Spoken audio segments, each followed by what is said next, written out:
The fog hangs thick over the Argonne forest. On the morning of September 27, 1918, American forces have just launched the largest offensive in United States military history. Nearly 1.2 million doughboys are pushing against German defensive lines that have held for 4 brutal years. But something is going wrong. In the communication trench near Chepi, Sergeant Fred Lloyd crouches beside his exhausted squad. They've been fighting for 3 days straight. Artillery pounds the earth around them. Machine gun fire rakes overhead in murderous arcs. His men are down to 18 rounds of rifle ammunition each. The German counterattack is coming at dawn, and intelligence reports suggest a battalion-strength force. Over 200 enemy soldiers is massing to retake this strategic river crossing. Lloyd clutches his Winchester Model 1897 pump-action shotgun. His squad mates have been calling it Grandpa's duck gun since he picked it up from the company armorer. Compared to their bolt-action Springfield rifles, the stubby 12-gauge shotgun looks ridiculous, antiquated, some frontier relic that belongs in a barn, not on a modern battlefield dominated by machine guns and poison gas. What the Germans don't know is that this Grandpa's shotgun is about to change warfare forever. What Lloyd doesn't know is that in exactly 17 hours, the German High Command will file a formal diplomatic protest demanding these weapons be banned under international law. They will threaten to execute any American soldier captured with one, and they'll call it the most inhumane weapon ever deployed in combat. Right now, Lloyd checks his ammunition pouches. 6 shells in the gun, 18 more in his belt. Each shell contains 9 .33 caliber lead pellets. At close range, it's the equivalent of firing 9 simultaneous rifle shots. But as dawn breaks and the sound of hundreds of German boots begins echoing through the fog, Lloyd faces a terrifying calculation. 24 shells against 200 men. The mathematics of survival don't look good. His men look at him with hollow eyes. They've seen the casualty reports. In this sector, American forces are suffering 70% casualties in the first wave. Machine guns cut down entire companies before they advance 50 yards. One officer wrote home, "We're not fighting men anymore. We're feeding them into a meat grinder." Lloyd pumps his shotgun once. The sharp chack-chack of the action chambering a shell cuts through the artillery thunder. The bridge behind them is the only route forward for 3,000 American troops, waiting to exploit the breakthrough. If it falls, the offensive stalls. Men die in the open, pinned by crossfire. What happens next will become legend. To understand how a shotgun became the most feared weapon in the trenches, we need to go back 16 years. The year is 1902. The Philippine-American War is dragging into its bloody 3rd year. American forces are fighting a brutal counterinsurgency against Moro warriors, fierce tribesmen who launch suicidal charges with bladed weapons. The problem? The standard issue .38 caliber revolver doesn't have enough stopping power. Soldiers watch in horror as attackers absorb multiple shots and keep coming. Captain John J. Pershing witnesses one particularly brutal engagement. A Moro swordsman, hit 3 times in the chest, crosses 50 yards and kills 2 American soldiers before collapsing. Pershing writes in his report, "We need something with immediate, devastating close-range effect." Then he sees something remarkable. A civilian contractor defending a supply depot with a Winchester 1897 pump-action shotgun cuts down 3 charging warriors with 3 shots. The buckshot literally stops them in their tracks. Pershing makes a note. He'll remember this.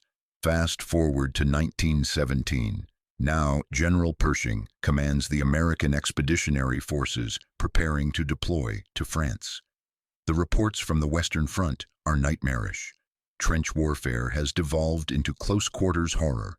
Men fight with clubs, knives, and sharpened shovels in muddy trenches barely wider than a coffin. Machine guns dominate open ground. Artillery turns the landscape into a moonscape. The casualty numbers are staggering.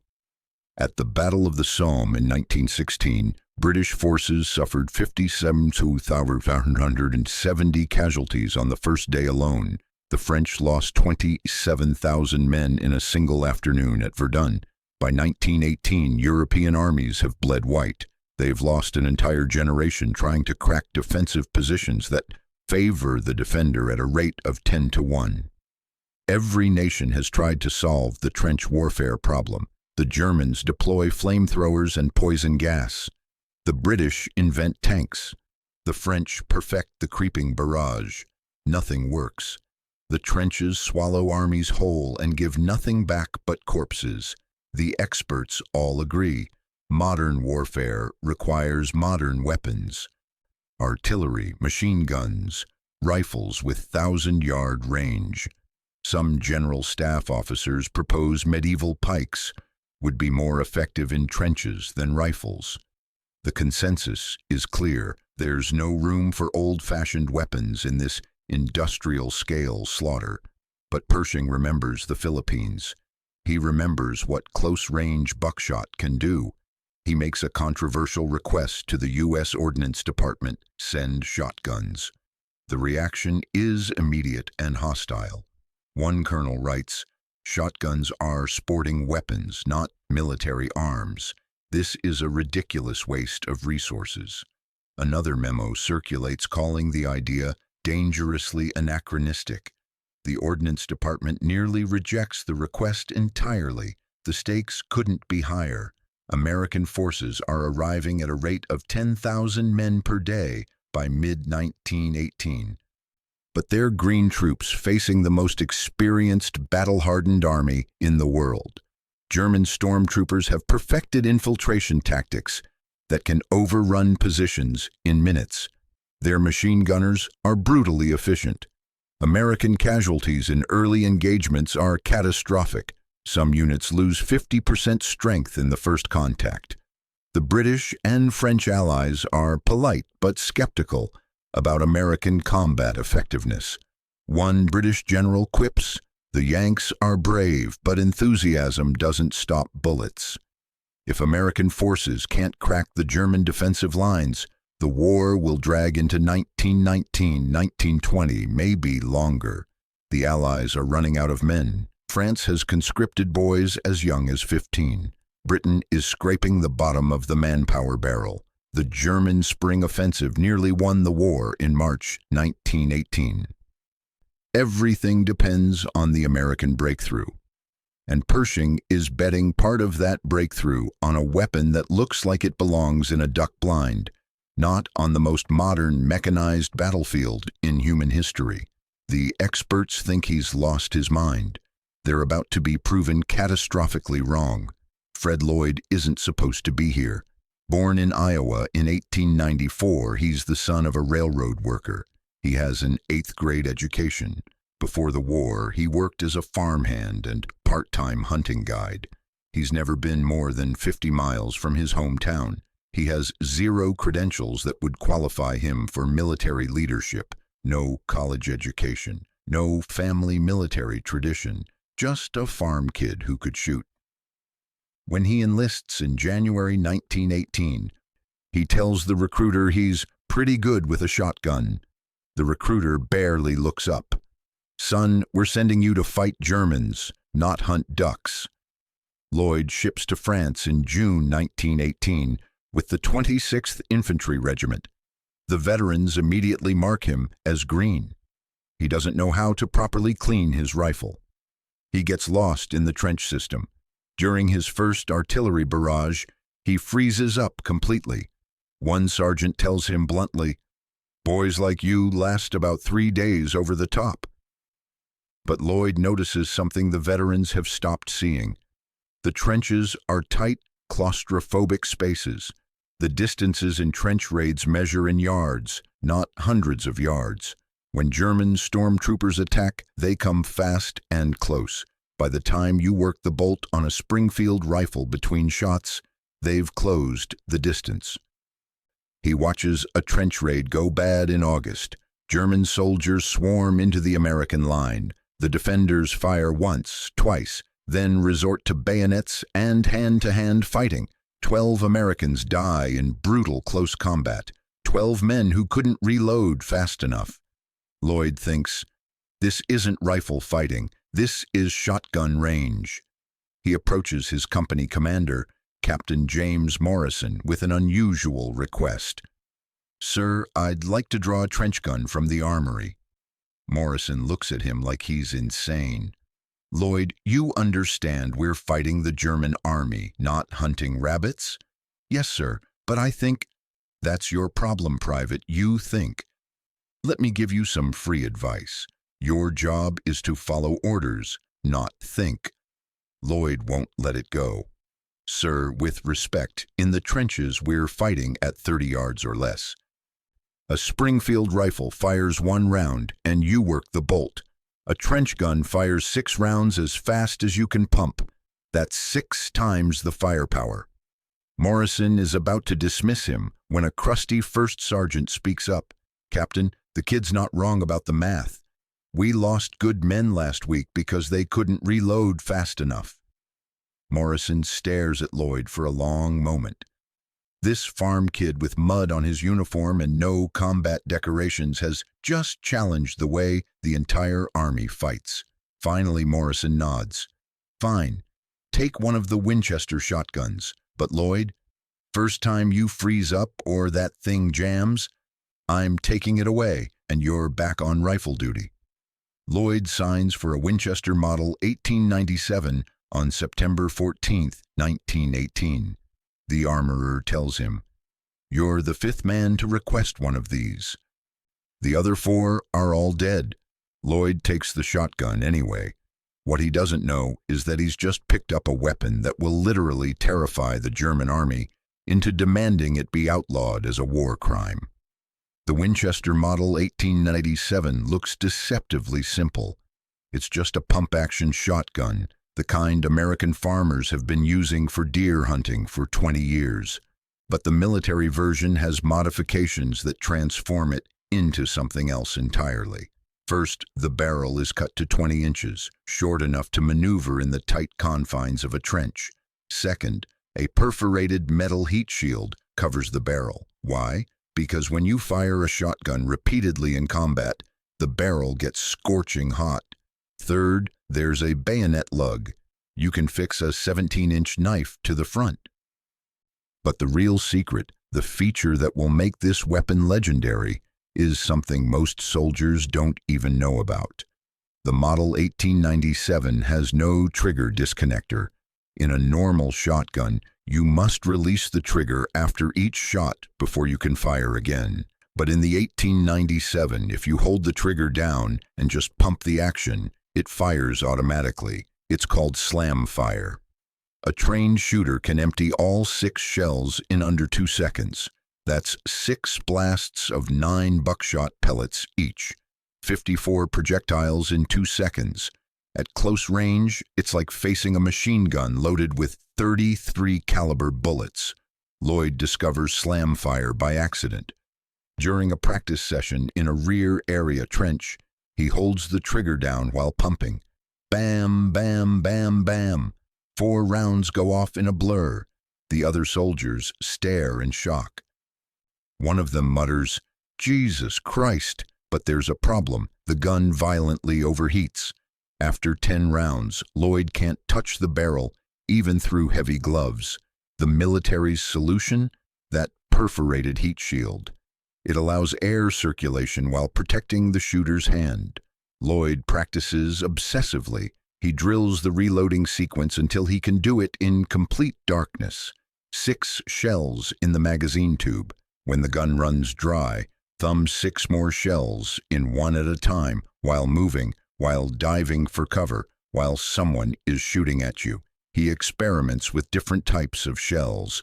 The standard load is double-aught buckshot, 9 .33 caliber pellets, but some shells carry number 4 buck, 27 smaller pellets. Lloyd discovers the pattern. At 15 yards, the buckshot spreads to a 3-foot diameter. Anything inside that cone is hit by multiple projectiles. Other soldiers start to notice. One of his squad mates, Private Joseph Hernandez, asks to see the shotgun. Lloyd lets him try a few practice rounds. Hernandez hands it back, visibly shaken. Lloyd, that's not a weapon. That's a war crime waiting to happen. He's more right than he knows. On September 19, 1918, 8 days before Lloyd's moment of truth, the German government files a formal diplomatic protest through neutral Switzerland. The language is stark. The German government protests against the use of shotguns by the American Army and calls attention to the fact that according to the law of war, every U.S. prisoner of war found to have in his possession such guns or ammunition belonging thereto forfeits his life. They're threatening to execute American prisoners caught with shotguns. The reason? Article 23E of the Hague Convention prohibits weapons calculated to cause unnecessary suffering. General Pershing's response is equally blunt. Any German soldier caught with a flamethrower or saw-backed bayonet will be executed immediately. Neither side follows through on the threats, but the message is clear. The Germans are terrified of this weapon. Lloyd doesn't know any of this. He's too busy preparing for the assault on September 27th. He's about to show them exactly why they should be afraid. The planning meeting for the Meuse-Argonne Offensive takes place on September 24, 1918.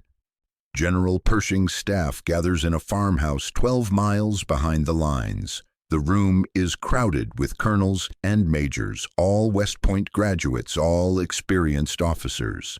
Captain Morrison presents his company's battle plan. When he mentions that some soldiers will carry trench guns instead of rifles, the room erupts. Colonel Richard Prescott, a 40-year Army veteran, cuts him off. That's unacceptable. Shotguns are not standard-issue weapons. Morrison tries to explain. Sir, in close-quarters trench fighting, I don't care about your theories, Captain. We have established doctrine for offensive operations. That doctrine calls for rifle-armed infantry, supported by machine guns and artillery. Shotguns are not part of the equation. Another officer chimes in. The Germans are already threatening to execute prisoners with these weapons. Using them puts our men at risk. Morrison stands his ground. With respect, Colonel, we've tested the trench gun in combat. The results speak for themselves. What results? Prescott demands. Show me the after-action reports. Show me the data. Morrison produces a folder. In the past 3 weeks, men armed with trench guns in close-quarters engagements have achieved a 4-to-1 kill ratio compared to rifle-armed soldiers. They suffer 40% fewer casualties in trench-clearing operations. The room goes silent. Another officer, Major William Bradford, leans forward. 4-to-1, that can't be accurate. It is, sir. We've documented 23 separate engagements. The pattern is consistent. The rate of fire and the spread pattern at close range give our men a significant advantage. Colonel Prescott isn't convinced. Or your men are just getting lucky. This is anecdotal evidence at best. The German army is the most professional military force in the world. They've been fighting for 4 years. You think we're going to win this war with duck-hunting guns? Morrison refuses to back down. Sir, I think we're going to win this war by using every advantage we have. The trench gun is one of those advantages. The argument escalates. Officers cite regulations, doctrine, training manuals. Someone mentions that no European army uses shotguns. Another points out that ammunition supply for non-standard weapons complicates logistics. Finally, General Charles Summerall, the V Corps commander, intervenes. He's been sitting quietly in the corner, listening. Gentlemen, he says, his voice cutting through the argument like a knife. Let me make this simple. We're about to send 600,000 men against the most fortified defensive position In the history of warfare, German casualties for defensive actions favor the defender at approximately 8-1. That means for every German we kill, we lose 8 men. Those are unacceptable numbers. He stands, walks to the map table. Captain Morrison's data shows a 4-1 ratio in favor of trench gun operators. I don't care if that makes the Germans uncomfortable. I don't care if it violates someone's sense of how warfare should look. What I care about is bringing my men home alive. He turns to Colonel Prescott.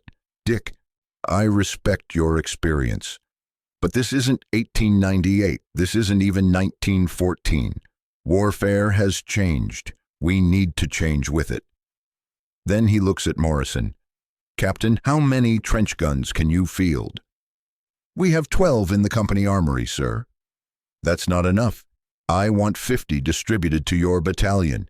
Pull them from Corps Reserve if you have to, and I want your best men carrying them.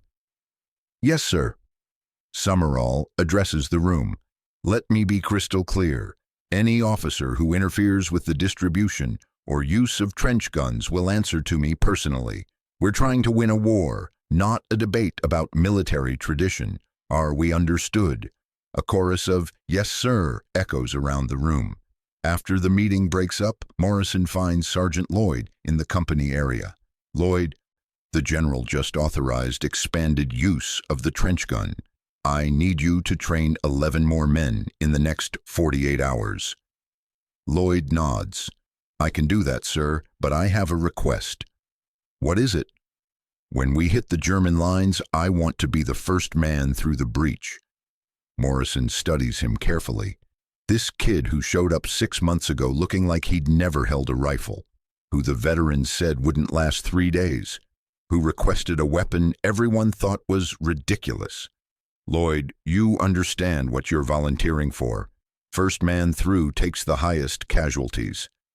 Yes, sir, but somebody has to show them it works. Morrison extends his hand. Then it's yours, Sergeant. Sir, I'm still a private. Not anymore. As of right now, you're a sergeant. Now go teach those men how to shoot. For the first time since arriving in France, Fred Lloyd allows himself a small smile. 3 days later, he'll prove that General Summerall made the right call. September 27th, 1918. Here over for 5 hours. The fog is so thick that Lloyd can't see more than 10 feet.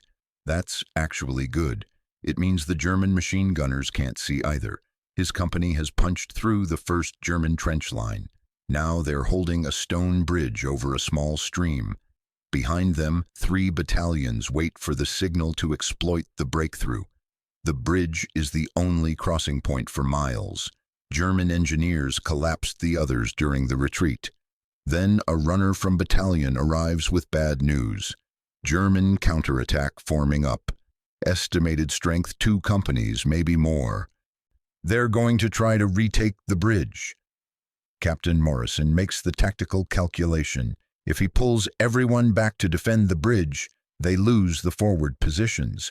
If he keeps everyone forward, the Germans can flank them and cut off the retreat. He needs someone to hold the bridge. Hold it long enough for the rest of the company to consolidate their position. He finds Lloyd checking his ammunition. Sergeant, I need you to take your squad and hold that bridge. We're expecting a major German assault in the next hour. How long do you need, sir? 2 hours minimum. Can you do it? Lloyd looks at his 12-man squad. They're exhausted. They've been fighting for 3 days. Half of them are wounded, but they all have trench guns now. We'll hold, sir. Lloyd positions his men in a defensive half-circle on the American side of the bridge. The bridge itself is maybe 30 yards long, 15 feet wide. Stone walls on both sides, about 4 feet high. It's a natural choke point, perfect shotgun range. He gives his men their orders. Don't fire until they're on the bridge. Don't waste ammunition on targets you can't hit. Aim for center mass. When your gun runs empty, reload behind cover. Questions? Private Hernandez speaks up. Sarge, what if there's too many of them? Lloyd doesn't sugarcoat it. Then we slow them down as long as we can, and we die like soldiers. At 05:30 hours, they hear it. Hundreds of boots on cobblestones, German voices calling out commands. The fog distorts the sound, makes it seem like they're everywhere. Lloyd whispers to his men, "Hold your fire. Let them commit to the bridge." Shapes emerge from the fog, German soldiers in Feldgrau uniforms. They're moving in a column formation, the only way to cross the narrow bridge. Lloyd counts quickly, 15, 20, 30 men visible, more behind them in the fog. When the lead German soldiers reach the center of the bridge, Lloyd stands up and opens fire. The Winchester roars. Bam! He pumps. Bam! Pumps. Bam! The slam fire technique he's practiced for weeks becomes automatic. 6 rounds in 3 seconds. The effect is catastrophic. At 30 yards, each buckshot shell spreads to cover a 3-foot circle. 9 .33 caliber pellets hitting multiple targets. The lead German soldiers go down in a heap. Men behind them trip over the bodies. His squad opens up in sequence. 12 shotguns firing in controlled bursts. The narrow bridge becomes a killing ground. Germans can't spread out, can't take cover, can only advance through a wall of buckshot or retreat. A German officer tries to rally his men, screaming orders. Lloyd fires twice. The officer goes down. The Germans pull back into the fog. Lloyd and his men reload. 6 shells per gun. Thumb them into the magazine tube one at a time. His hands are shaking from adrenaline. "Count off," he shouts. All 12 men respond. No casualties yet. "They'll try again," Lloyd says. "Be ready." 5 minutes later, they do. This time the Germans try suppressing fire first. Rifle bullets crack overhead. Machine gun fire rakes the defensive position. Lloyd's men hug the dirt. Then the assault comes. More Germans this time. Maybe 50 men trying to cross. Lloyd waits until they're committed, then, now! 12 shotguns rise above the stone wall and fire in unison. It sounds like a single massive explosion. The front rank of Germans disintegrates. Men fall, screaming. The bridge becomes slippery with blood.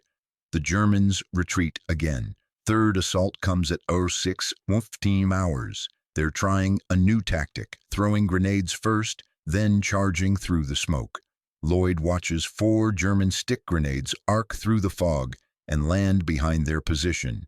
"Grenades!" he shouts. His men hit the dirt. The explosions shower them with dirt and stone fragments. Before the smoke clears, Germans rush the bridge. They're betting the Americans are stunned, disorganized. They're wrong. Lloyd rises to one knee and starts firing. His shotgun runs dry. He doesn't even think, just thumbs 6 new shells, in while counting the seconds. 3 seconds to reload. Back in the fight. 1 German soldier makes it within 10 yards. Lloyd shoots him twice. The man goes down 5 feet from Lloyd's position. By 0700 hours, the bridge approach is carpeted with German dead and wounded. Lloyd's squad has fired more than 400 shells. 3 of his men are wounded, including Hernandez, who took a rifle bullet through the shoulder. But they're still holding. At 0730 hours, the German attacks stop. The fog begins to lift. Lloyd can see now. He's facing the remnants of 2 German companies, maybe 200 men initially, perhaps 100 still effective. The bodies on and around the bridge tell the story. Captain Morrison arrives with reinforcements at 0800 hours. He stares at the carnage in disbelief. "Lloyd, what the hell happened here?" "We held, sir." Morrison walks onto the bridge, stepping over German bodies. He counts.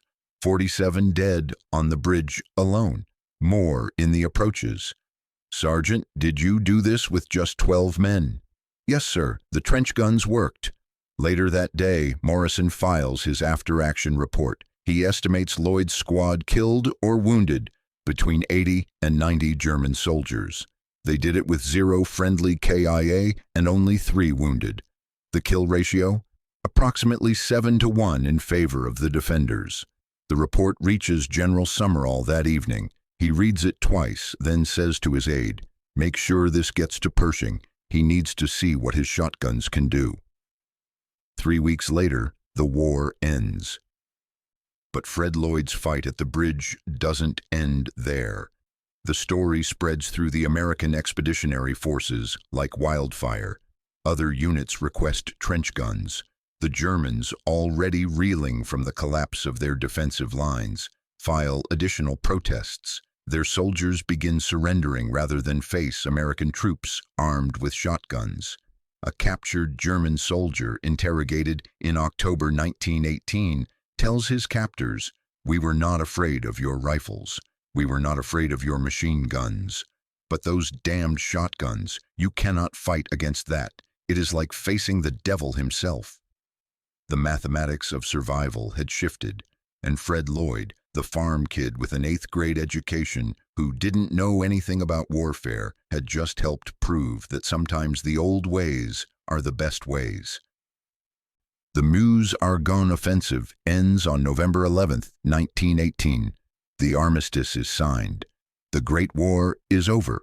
By war's end, the U.S. military has deployed approximately 35,000 Winchester and Remington trench shotguns to France. They account for less than 1% of American weapons, but their psychological impact is disproportionate. German prisoners consistently cite the shotgun as one of the most feared weapons they faced. Final statistics tell the story. Units equipped with trench guns in close quarters combat average 3.5 to 1 kill ratios, 3.5 Germans killed for every American casualty. By comparison, rifle-armed units in similar terrain averaged 1.2 to 1 ratios. In defensive positions like Lloyd's bridge fight, the numbers were even more stark. Well-positioned shotgun operators could achieve 6 to 1 or even 8 to 1 ratios against attacking forces.